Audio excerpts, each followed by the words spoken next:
आज हमने पाकिस्तान पीपल्स पार्टी गुजरांवाला डिवीजन के हवाले से और 13 का जो जलसा है लाहौर का, उसके हवाले से बड़ा तफसीली दौरा हमने किया है। सियालकोट को विज़िट किया है।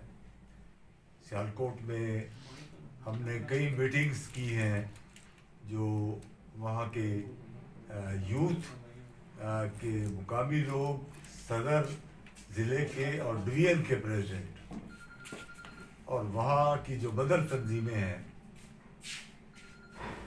ऑर्गेनाइजेशन पीपल्स पार्टी की, उनसे बड़ी लेंथी और तफसील से हमने बात की है कि हमने क्या स्ट्रेटजी इख्तियार करनी है, कैसे निकलना है, कितनी बड़ी तादाद में हमने लाहौर के लिए जाना है।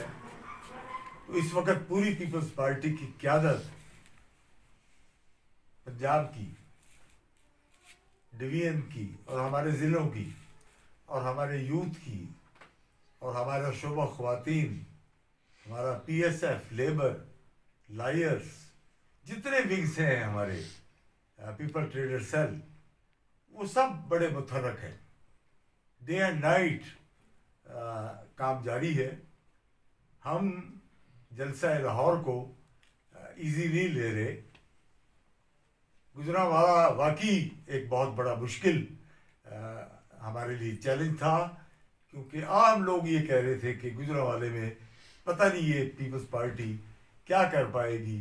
यहाँ से तो सब लोग भाग गए, बड़े बड़े लोग चले गए, वज़ीर, बशीर, MNA, MPA, यहाँ से 21 MNA, MPA और 7 वज़ीर गुजरांवाला डिवीजन से चले गए, तो अब यहाँ पार्टी क्या कर सकेगी। लेकिन खुदा के फजल व करम से लोगों ने देखा कि गुजरांवाला डिवीजन का जलसा ही PDM के जलसों के लिए ब्रेक थ्रू बना है, उसी ने रास्ता बनाया है, उसी जलसे ने एक तारीख बनाई है और एक गर्मजोशी दी है और एक्टिव किया है लोगों को। बर्फ़ में लगे हुए लोग पड़े हुए जो बेचारे महंगाई के मारे हुए, तंगदस्ती के मारे हुए, बीमारी के मारे हुए, कोरोना के मारे हुए, इस गवर्नमेंट की नेगेटिव और मनफी पॉलिसियों के मारे हुए लोग, वो फिर हाथों में अलम लेके निकले हैं, झंडे लेके निकले हैं और पूरा गुजरांवाला शहर पैक था और पूरा अंदर हाल पैक था। बाहर बैठ के लोगों ने जलसे सुने। अब लोग ये कह रहे थे कि शायद अब ये लाहौर में कोई इसको पीपल पार्टी ने एक शो किया है, बहुत कामयाब है, मुल्तान का किया है, बहुत कामयाब है, कराची का किया है, बहुत कामयाब है, तो शायद ये लाहौर को इसलिए थोड़ा सा इजी लें कि ये नून लीग का शहर है। हमने ऐसा नहीं किया। हमारी क़यादत ने ये फैसला किया है कि हमने गुजरांवाला डिवीजन से बढ़ के, मुल्तान डिवीजन से बढ़ के, यहाँ की पीपल्स पार्टी ने, गुजरांवाला डिवीजन ने ताकत लगानी है, अपने ज़राए लगाने हैं, लोगों को मोबिलाइज करना है, लोगों को बहुत बड़ी तादाद में हमने गुजरांवाला डिवीजन से निकालना है और हमारे ही गुजरांवाला डिवीजन नज़र आएगी इंशाअल्लाह लाहौर के जलसे में। वो एक अलहदा सीन होगा खुदा के फजल व करम से, जब गुजरांवाला डिवीजन के हमारे ज़िले, हमारे सियालकोट, हमारा गुजरांवाला, हमारा गुजरात, हमारा बड़ी बहाउद्दीन, नारोवाल, हाफिज़ाबाद और फिर गुजरांवाल सिटी, ये इंशाअल्लाह अपनी तारीख़ जो है एक नई तारीख़ पैदा करेंगे 13 के जलसे को। उसी सिलसिले में हमारा बड़े से लेके छोटा जो यूनिट है वो मुतहर्रिक है, रात दिन काम कर रहा है और हमें कोई खौफ नहीं है इस गवर्नमेंट के प्रोपेगेंडे से। कोरोना का इन्होंने, आज इन्हें कोरोना याद आया है, इमरान खान साहब को कोरोना इन्हें उस वक्त याद नहीं आया जब सिंध के अंदर मुकम्मल ब्लैकडाउन था, बंद कर दिया था उन्होंने पूरे सिंध को, इस खौफ के मारे कि बीमारी बहुत फैल गई थी। और ये जो वजीर आज़म पाकिस्तान था, ये वजीर आज़म पाकिस्तान उस वक्त वजीर आला सिंध की मुखालफत कर रहा था कि आप क्यों आप लोगों के ऊपर ये कर रहे हैं, ये तो मर जाएंगे, भूख से मर जाएंगे, मजदूर मर जाएंगे। तो कोरोना आज आ गया है। जब ये जलसा करते हैं गिलगित बल्तिस्तान में तो कोरोना चला जाता है। जब बिलावल करता है जलसा बल्तिस्तान और गिलगित में तो कोरोना आ जाता है।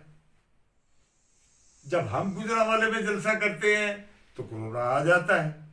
जब ये करते हैं तो कोरोना चला जाता है। Same is the position of Karachi.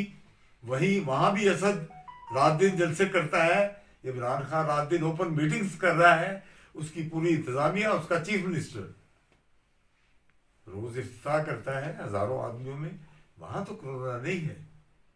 So it is only कि अब ये कोरोना के पीछे पना लेके चलता है। अवाम के हाथ इसके गिरेबान तक पहुंच चुके हैं। गरीब आदमी निकल रहे हैं बाहर, मजदूर बाहर निकल रहा है। It is not chairman Bilawal Bhutto Zardari, it is not Nawaz Sharif, ना कोई जमातें। उनकी अपनी एक ट्राई है, अपनी एक हिस्ट्री है, लेकिन इसमें अवाम शामिल, इसमें मजदूर शामिल है, इसमें महरूम तबकात शामिल है, इसमें तालिब इल्म शामिल है, इसमें वो लोग शामिल हैं जो अब एक वक्त के खाने पर भी गुजारा कर रहे हैं, जिनको कुछ नहीं मिल रहा। आप देखें मार्केट से लाइफ सेविंग ड्रग्स गायब है। जिंदगी को बचाने वाली जो दवाइयां हैं वो गायब है। इवन पैराडोल नहीं मिल रही। कहां जाएंगे लोग? आटा माफिया मजबूत से मजबूत तर, चीनी माफिया महफूज से महफूज तर, लैंड माफिया ताकतवर से ताकतवर, वो उनके दाएं भी बैठे हैं, वो उनके बाएं भी बैठे हैं। कोई एक्शन नहीं है, कोई उनको पूछने वाला नहीं है, कोई उनको देखने वाला नहीं है। उसकी वजह ये है कि इमरान खान जो पूरी दुनिया को करप्ट बताता है, वक्त ने साबित किया कि उससे बड़ा करप्ट आज तक पाकिस्तान की तारीख में कोई पॉलिटिशियन आया नहीं है। अगर तरीन 2600 अरब रुपए चीनी के अंदर ब्लैक मेलिंग करके कमाता है, तो उसमें से 1300 अरब, 1000 अरब इमरान खान को नहीं देता। इमरान खान बगैर लिए ये सारे मामला चला रहा है। आटा और जमीन वाले जो लोग हैं और जो ड्रग्स के मास्टर्स हैं, माफियाज हैं, वो क्या शेयर नहीं कर रहे मौजूदा गवर्नमेंट को?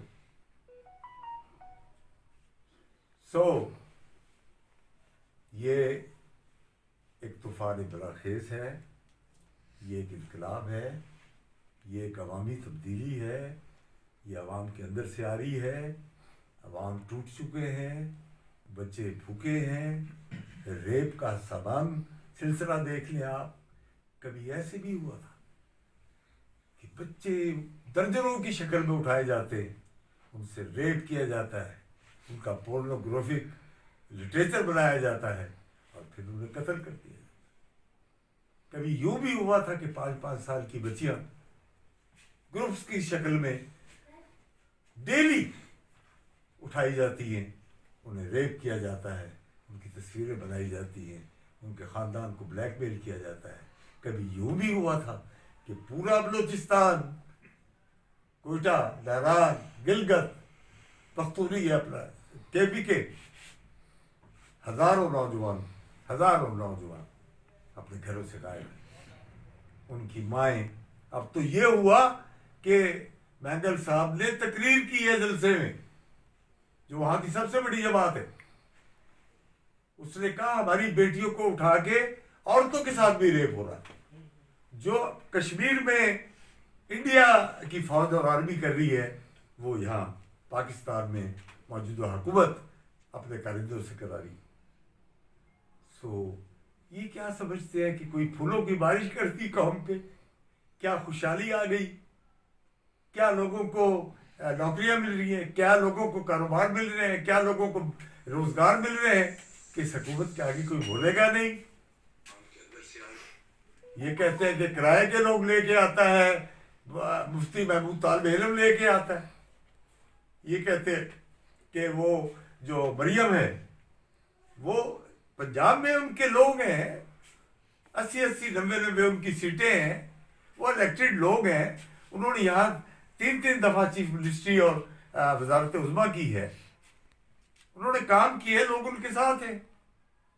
और जो पीपल पार्टी है, तो पीपल पार्टी तो एक आफाकी पार्टी, लोग तो इसको वफाकी पार्टी कहते हैं, मैं इसको आफाकी पार्टी कहता हूँ। ये अल्लाह और उसके रसूल और आले मोहम्मद हज़रत इमाम हुसैन उनकी खाक पाक के सदके ये वार्ज़ वजूद में आई है। ये तो खून से लिखी हुई दास्तान है, ये तो शहीदों के खूनों से खेतियां उगाई गई हैं, शहीदों की बाग लगाए गए हैं, गुलिस्तान लगाए गए हैं। शहीद भुट्टो जिस तरह उनको मारा गया, जुर्म क्या था कि टूटे हुए पाकिस्तान को इकट्ठा कर दिया।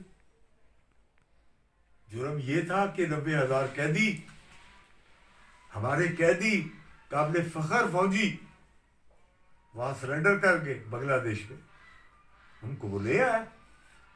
5 लाख बर्मा मील का इलाका उसने वापस ले लिया और उसने इंदिरा गांधी को कहा कि मेरी बेटी रख लो, मैं जाऊंगा जब ये कैदी लेके जाऊंगा, ऐसे नहीं जाऊंगा। वो उस वक्त तक जमीन पे सोता रहा जब तक उसके कैदी भी मिले। वही भुट्टो फिर उसने यहाँ आके पाकिस्तान को आइन दिया, पाकिस्तान को कानून दिया, पाकिस्तान को सनतें दी, पाकिस्तान को टेक्सला दिया, पाकिस्तान को स्टील मिल दिया, पाकिस्तान को एक एटमी पावर बनाया, जिस पे आज आपका एक सिपाही भी थ्रेट करता है इंडिया के कमांडर्स को कि जरा पाकिस्तान की तरफ देखो तो सही। और हमने क्या सजा दी उसे? हमने फांसी के फंदे पे लिटा। आज अगर मेरी बच्चियां, आपकी बेटियां, आपकी बहनें, आपके बाप की कब्रें, आपके वाली वारसों की कब्रें महफूज हैं, कब्रिस्तान महफूज हैं, उनकी चादरें हमारी बेटियों की महफूज हैं, तो वो भुट्टो की दे रहे हैं। और भुट्टो कौन? जिस भुट्टो को दुनिया की सुपर पावर ने और दुनिया की सबसे माइटी पावर्स फाइव जो सबसे दुनिया की बड़ी ताकतें, 5 कुव्वतों ने मिलकर थ्रेट किया कि अगर तुमने पाकिस्तान को एटॉमिक पावर बनाया तो हम तुम्हें इबरत बना देंगे, तमाशा बना देंगे। लेकिन लोगों को ये भूल गया कि भुट्टो ने क्या जवाब दिया। भुट्टो ने जवाब दिया था कि मिस्टर हेनरी किसिंजर, मुझे तो पता है कि आप सुपर पावर के नुमाइंदे हैं, लेकिन आपको एक बात का पता नहीं है कि मैं जिस जमीन का बेटा हूं, जिस धरती का बच्चा हूं, जिस मुल्क का सपूत हूं, उसकी एक बेटी अनारकली ने बादशाह वक्त की बात नहीं मानी थी और अपने आप को जिंदा दरगोर करा लिया था उसकी जागीदारी में। मैं आपकी बात नहीं मानूंगा, पाकिस्तान एटमी पावर बनेगा, मैं तारीख के हाथों मरना पसंद नहीं करूंगा, आप मुझे मार लें। And he was hanged. और इन्हीं लोगों ने मिलके, इन्हीं जनताओं, आकाओं, इसी एस्टेब्लिशमेंट ने और इसी अंग्रेजों के टोडियों ने, यानी ऐसी कहां से आए हैं,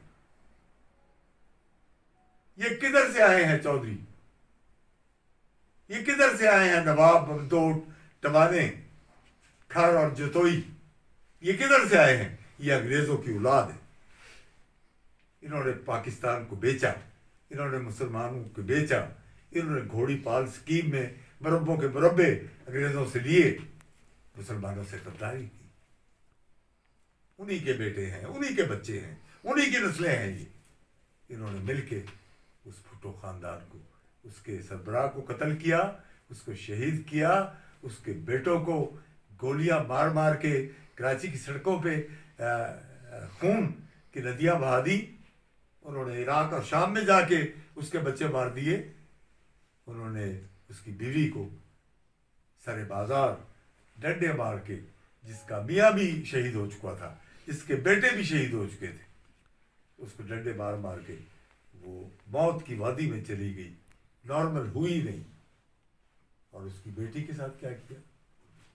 जिस बेटी ने कहा कि मैं पाकिस्तान पे दहशतगर्दी का कब्जा नहीं होने दूंगी, मैं स्वात पे चाहती हूं कि परचम पाकिस्तान का लहराएगा, इस्लामाबाद पे परचम पाकिस्तान का लहराएगा, तालिबान नहीं आएगी यहाँ, तालिबान नहीं आएंगे यहाँ।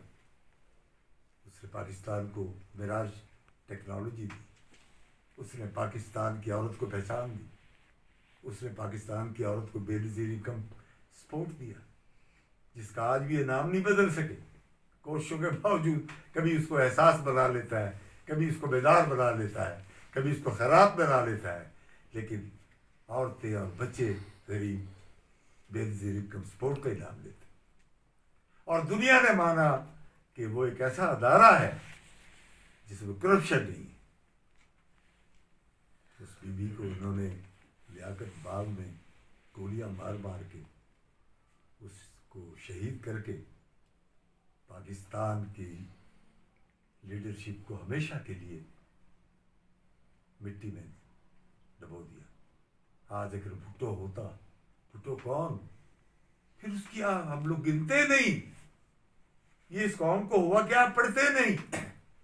किसी को पता था लीबिया क्या है, किसी को पता था कि सऊदी अरब क्या है, किसी को पता था अल्जायर क्या है, किसी को पता था कि मराकश क्या है, किसी को पता था कि यमन, शाम, इराक में कितनी मजदूरी मिल सकती है मजदूरों को, किसी को पता था कुवैत किधर है और दुबई किधर है। उस बंदे ने पहली दफा तारीख में गरीब आदमी को पासपोर्ट दिया और उसे कहा कि ये लो, जाओ बाहर पैसा कमाओ। और फिर पैसा पाकिस्तान में आया, फिर यहाँ बैंक भरे गए, ज़र मुबादला इनके पास इतना हो गया जो तारीख का सबसे बड़ा ज़र मुबादला का ख़जाना है या इकट्ठ है या टोटल है, वो भुट्टो के दौर में था। और ये जो किसान है, हम जिम्मेदार, जिसको उसने कहा घबराते क्यों हो, मरते क्यों हो, ये पासबुक लो, ये ज़री बैंक मैंने खोल दिया है, ये पासबुक लो, जाओ ट्रैक्टर लो, खाद लो, बीज लो और अपने आप को डेवलप करो। नौजवानों के साथ क्या किया, तालिब इल्मों के साथ क्या किया उसने, ये मेरे बेटे, इनको तालीम मुफ्त दूंगा, ये मुफ्त सफ़र करेंगे और मुफ्त पढ़ेंगे और किताबें गवर्नमेंट देगी। बेवा औरतों के लिए एक और बात ये है, लेबर कितना बड़ा तबका है आपके पाकिस्तान का, उसने लेबर को ना सिर्फ यूनियन बनाने की आज़ादी दी बल्कि कारखानों में मालक बनाया लेबर। उनकी बेटियों की शादी के लिए 2-2 लाख रुपए रखे। बताने की जरूरत है इस कौम को, इसमें हमारी भी फेलियर हुई है, पीपल पार्टी की भी लीडरशिप इसमें फेल हुई है कि हम अपने बारे में ज्यादा बातें करते हैं, भुट्टो के बारे में बताते ही नहीं कि भुट्टो था क्या, क्या करता था भुट्टो, ये पार्लियामेंट किसकी बनाई हुई है, ये सेनेट किसकी बनाई हुई है, ये अदारे किसके बनाए हुए हैं, ये कोर्ट्स किसकी कायम की हुई है।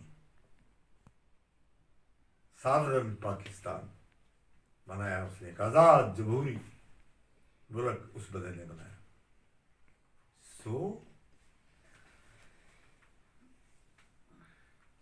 लोगों ने भुट्टो को मार के, भुट्टो की बेटी को मार के, भुट्टो के बेटों को मार के, उसकी बीवी को मार के, उसके दामाद को 11 साल जेल में रख के, जरदारी को करप्शन के नाम पे उसकी जुबानें काट के, समझा, खौफ तो इन्होंने खाया कि ये कोई करबला के मानने वाले आ गए जो अपनी जानों की परवाह नहीं करते, शहादत मांगते हैं, मौत को चूमते हैं।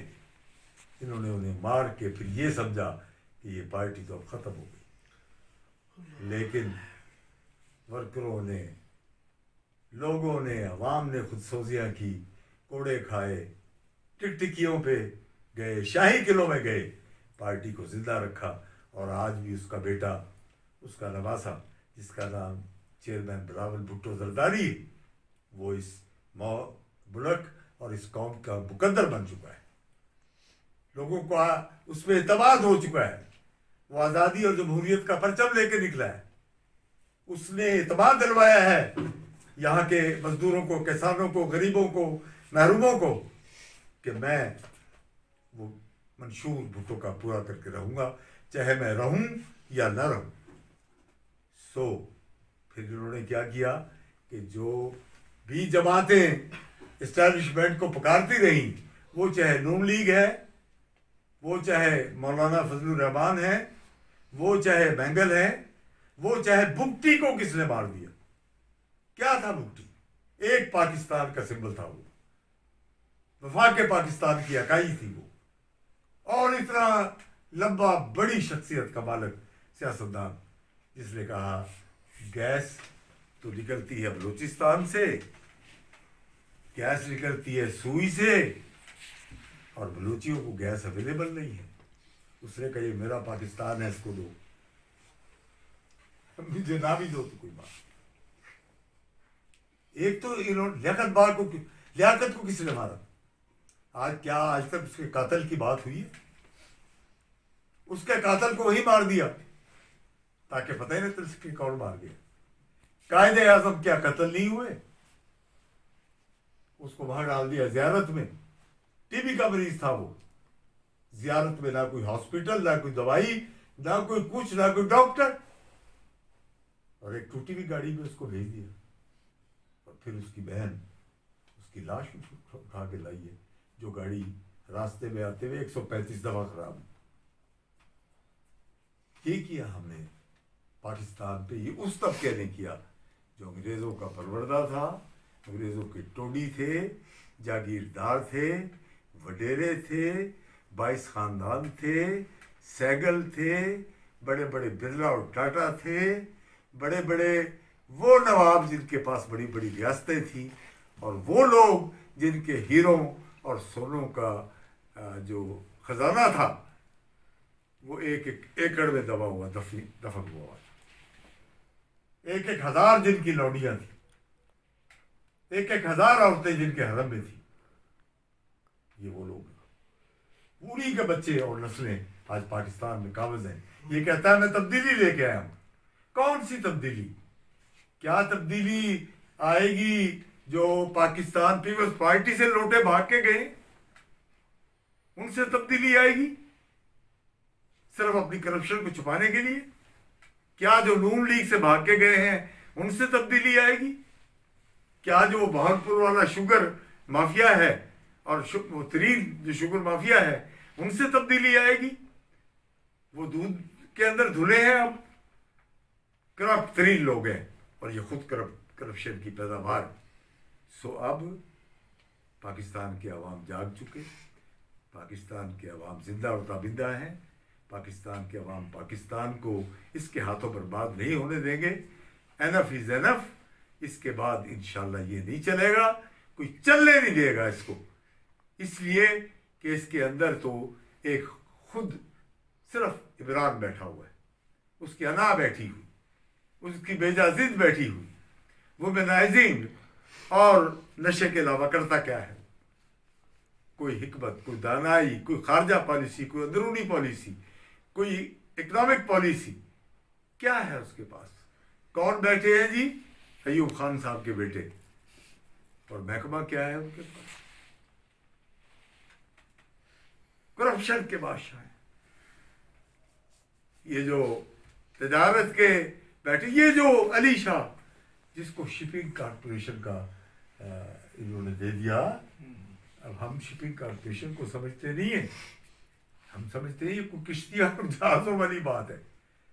खरबों रुपए की लूट होती है उस शिपिंग कॉर्पोरेशन। आप एक जहाज तोड़े, उसको तोड़ के बेचे, तो अगर आप उसको 50 करोड़ रुपए में खरीदते हैं, वो 6 अरब रुपए में बिके।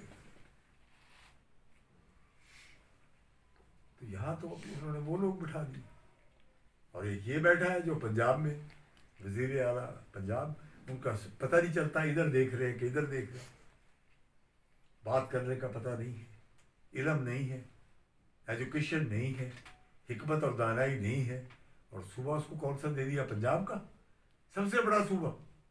सो ये एक रिवोल्ट है, मैं आपको बता रहा हूँ, ये एक इनकलाब है, ये लोगों के अंदर से उठा है, ये लोगों के अंदर से उठा है, और इंशाल्लाह इसको कोई नहीं रोक सके। तो मैं अपने अल्लाह का फजल है, डिवीजन पे मुझे एतमाद है, मुझे अपने डिवीजन का पता है, हम ज़ीरो से हीरो हुए हैं, हमारे तो सब कुछ लोग यहाँ से लूट के चले गए थे।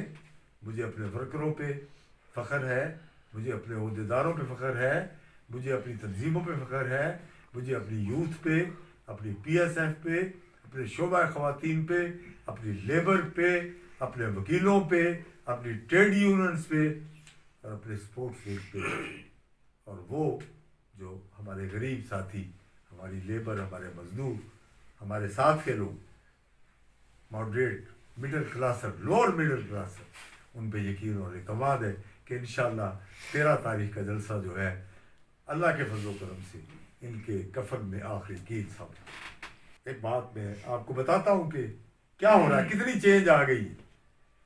मैं अभी सियालकोट का, मेरे दोस्त ये सब वहाँ से दौरा किया है, वहाँ मीटिंग्स की हैं। आज एक बहुत बड़ी चोट पड़ी है गुजरात की पॉलिटिक्स को। गुजरात PTI जो इक़्तिदार में है और काफ लीग जो इक़्तिदार में है, उनका नुमाइंदा यूनियन काउंसिल माड़ी खोखरा के चेयरमैन, यूनियन काउंसिल के चेयरमैन जनाब हमीदुज़्ज़मा वल्द मोहम्मद ज़मा, उन्होंने आज पाकिस्तान पीपल्स पार्टी में शामिल होने का ऐलान किया है, बाज़ाब्ता ऐलान किया है।